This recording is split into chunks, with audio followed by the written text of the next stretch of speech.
Warramie, and thank you, James, and thank you, Quayne, for your welcome to me, and it is wonderful to be with you. Let me join in acknowledging the Darug people and the traditional owners of the land, First Australians who are amongst us today, elders past and present, and all that we do together to work for reconciliation.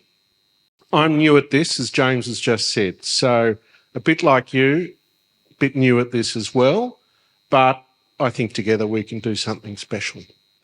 I've got some notes, so if I look down, you know that I haven't rehearsed long enough for this, but I'm very grateful for what you've done in accepting the invitation to be leaders across the Diocese of Parramatta in your school communities, because all of us in leadership serve the communities of Greater Western Sydney and the Blue Mountains. Sure, each of you have a local place to lead in, but together we actually have a huge opportunity to lead across this part of Sydney, which is so rich with opportunity, so rich with diversity, and so rich for a hunger to bring about change. There's a lot that I hope for each one of you in Catholic education. I hope, but not only hope, commit to your experience of excellence in education. You don't come to our schools, you don't study, you don't lead just for a sense of mediocrity. You actually want to achieve something. And all of our leaders, whether they be principals or school leaders, and you and my colleagues in Catholic education are about delivering you that excellence that you aspire to. So that's an academic educational excellence I commit to. And I also commit to your well-being.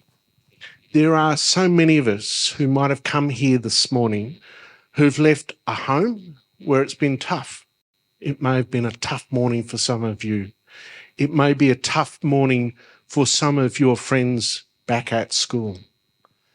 And what is marvellous about the leadership you step into is that you're one of service to your colleagues, to your friends, and that's important. We at Catholic Education really have a commitment to your well-being and those of your peers. We believe in how each of you flourish, how each of you grow, how you negotiate the difficulties of being 17, 16, 18, but also the wonderful opportunities of being that age. Now, unlike you, I was never a school leader. I actually never got close to being one. It may have been because of some of my behaviours at school in prior years that I was ruled out, but it doesn't really matter because I still got called to leadership as you've been called to leadership. And it's that generosity of each of you that puts you in good stead for the rest of your life. It's a generosity that you give in being a leader. So know that about yourselves, that you're generous, and know that that's what we need from you. So it's excellence in education, in your well-being, and excellence for all of our community engagement beyond each school community, how you provide service to people in need, not only within your school, but beyond its boundaries. And we do that through Catholic education in Greater Western Sydney and the Blue Mountains, in reaching out in all sorts of ways. You will have been part of Ash Wednesday celebrations yesterday and probably on Tuesday, Shrove Tuesday, pancake fundraising things for Caritas Australia during Lent. We're always a community who reaches out. So those 3 points of excellence is what I want for you and commit to you. We're in a really interesting couple of months here in Australia. At the end of March, there's an election in New South Wales. How many of you will be voting this March? One, there's a couple. There's a few at the back. Bishop Vincent's going to have a vote as well.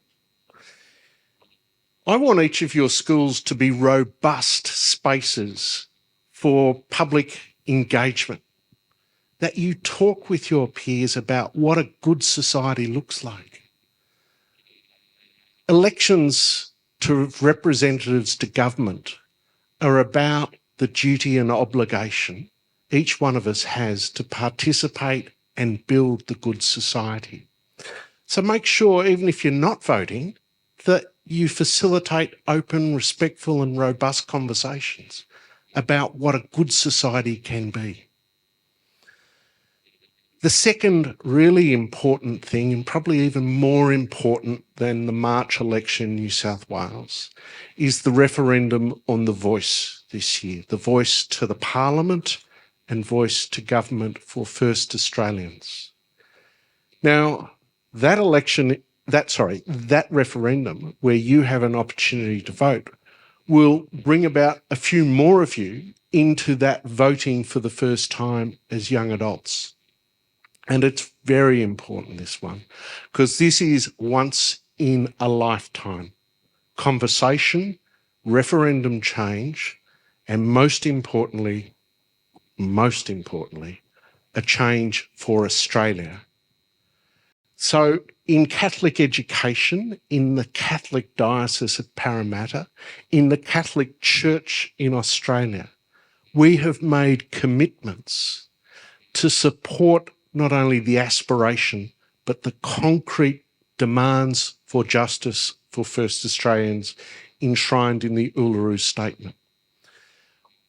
The only way change happens in a referendum sense in Australia is by local community conversation. It doesn't happen if we leave it to politicians to fight it out. Referendums are about the Australia you want. And I urge you to engage in that. If you don't have the opportunity to vote because you're not 18, that doesn't matter.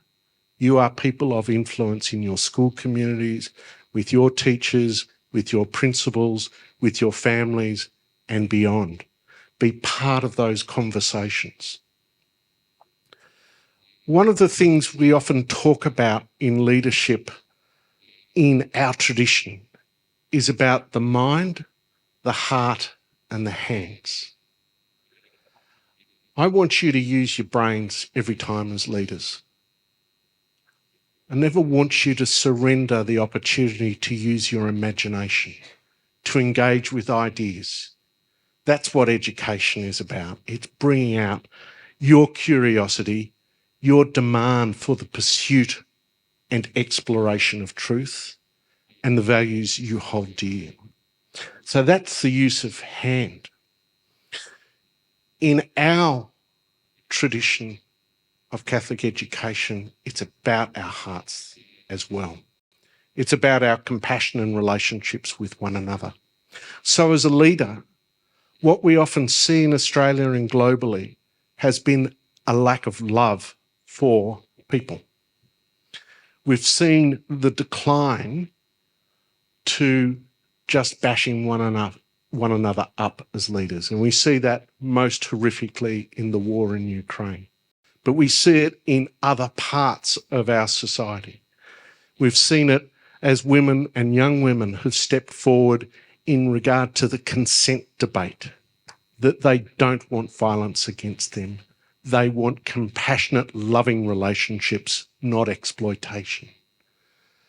We need compassionate leaders in Greater Western Sydney to actually lift the desires of people in Western Sydney to claim their rightful place at every decision-making table.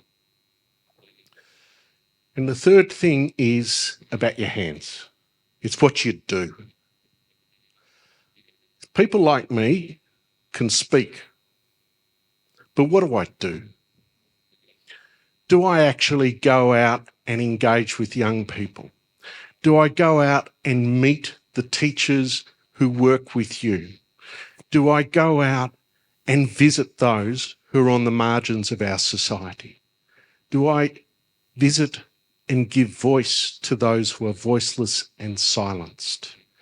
So always remember as a leader to expect of yourself and your colleague leaders that you're using your brains, yeah, you're always engaged with your heart and you are active, because it's by what you do, people will actually remember your leadership gift to your school communities. There's a huge amount about what it is to be a leader. It is to be of service. So the only reason I've got into leadership roles in time, whilst I might not have got it when I was in senior school, was because of what I did. I worked with young children who were facing terminal illness because of disease when I was your age. I then worked with homeless people. And then people said, would you use your brain a bit more, Jack? And so I took that opportunity up to actually educate myself more thoroughly and more robustly, and then came into responsibility. So always do that. The other important thing is about what we do as leaders in regard to our service. There's a lot around today which is about this word lifted. When I went to school, the school I went to had a motto. What's the motto of your school? Do you know? Yeah. In omnibus Christus, which means in all things Christ. In all things Christ. I'm really impressed. You gave me the Latin as well. Wow. What's the motto at your school? Many gifts, one community. Okay. Many gifts, one community. They're great ideas when you unpack them.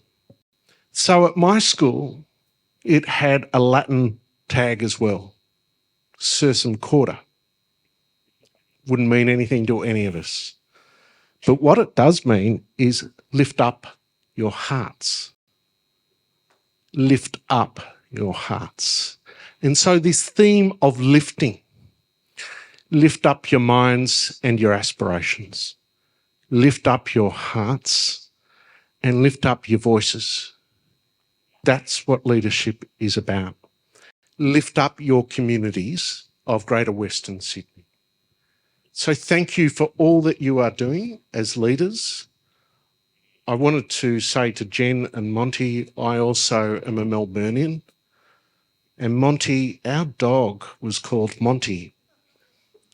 And I still love him, even though he's been dead 30 years. However, he was the best friend I had. So when I heard that we had Melbourne people, and with a great name like Monty, I was very thrilled to be here. But just remember always to lift up. You're in leadership to lift others, to lift yourself, your mind, your hearts, and the service you give. Thank you for all you do, and have a fantastic day.